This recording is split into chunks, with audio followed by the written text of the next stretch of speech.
Do you believe in ghosts? I do. I've seen them many times in all kinds of companies. Almost any company can have ghosts. That is, ghost employees on the payroll and not know it. Also, any size of company can have real people that punch in and out of work without being there in body, only in spirit. That's called ghost punching. You have spirits punching your time clock.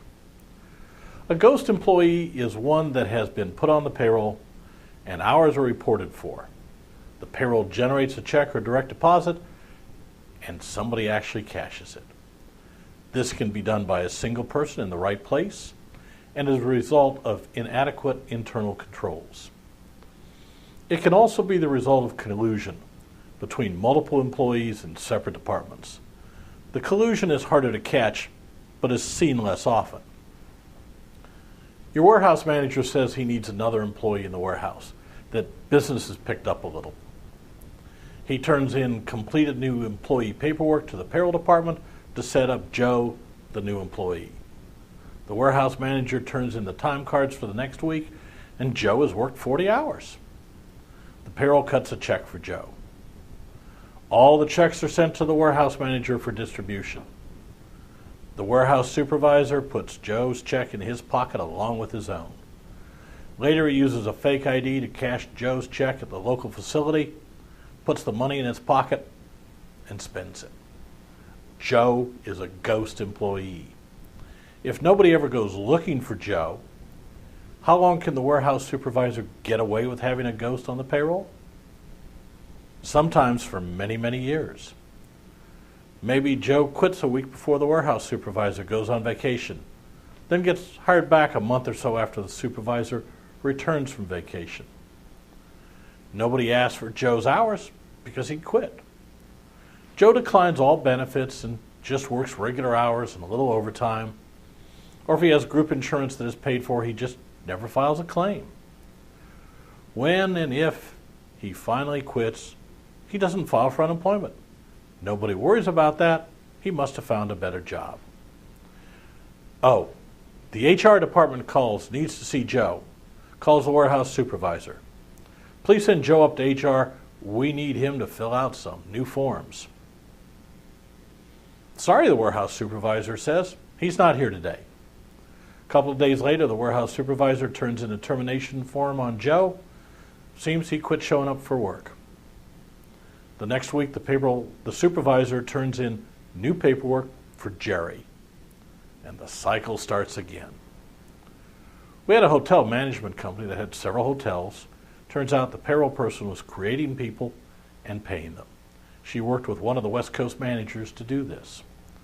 The boss actually hand-signed all the checks before they went to the hotels for distribution. The boss noticed a check for an old employee and called us, the Payroll Service Bureau, about it. He thought the employee was gone. We ran a full record of the employee, and he had left, but he had come back. He had come back as a ghost. It cost the payroll clerk and the manager their jobs. Another one I saw was a company that had an automated payroll system for the laborers and a manual system for the executives that was kept in the controller's office drawer for privacy. The controller was paid in full on both payrolls. He was his own ghost. Ghost punches or buddy punches happen with many kinds of timekeeping systems, except for biometric or heavily supervised systems.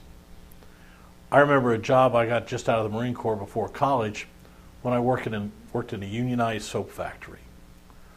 Everyone would line up to clock in and out at the beginning and end of each shift. The clock was watched by the shift supervisor, and the time reported was pretty accurate.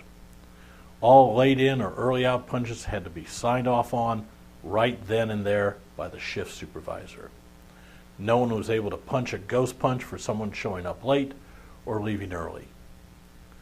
This required a lot of wasted time of the supervisor and the workers lining up and waiting the 3 or 4 minutes until the shift change whistle sounded. However, timekeeping is pretty accurate.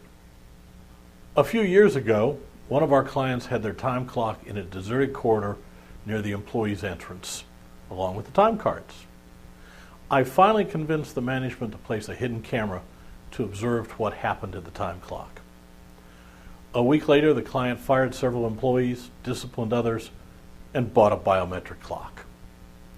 A biometric clock measures the hand or finger size or compares fingerprints, or in very high-tech situations, actually scans the retina of the eye to make sure that the person timing in is that certain person. A biometric clock prevents ghost punches. You can also use electronic networks for timekeeping. They can be local area networks or even web-based networks.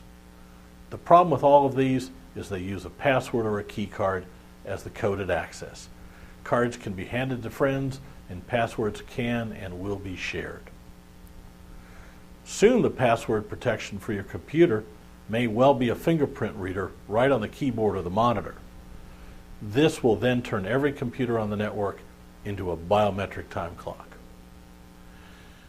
There will always be the need for corrections, and management must make sure that the corrections are real and not just ghost stories. Internal control is the key to keeping ghost employees and ghost punches out of the system and the bank account. The person hiring should not be inputting new employees. The person correcting time should not be collecting hours. The person collecting new employee data and forms should not be the hiring person. Vouchers or checks should be hand-delivered by HR, not the person that reports the time. Wage changes should be created in HR and put in the system in accounting. Everything that is done is checked or input by somebody else. No one should have access to the payroll or HR system in excess of their need to do the job. Your controller or outside CPA is trained in internal control and can help set up a ghost repellent system for your company and your situation. Have a happy and ghost-free Halloween. Thank you.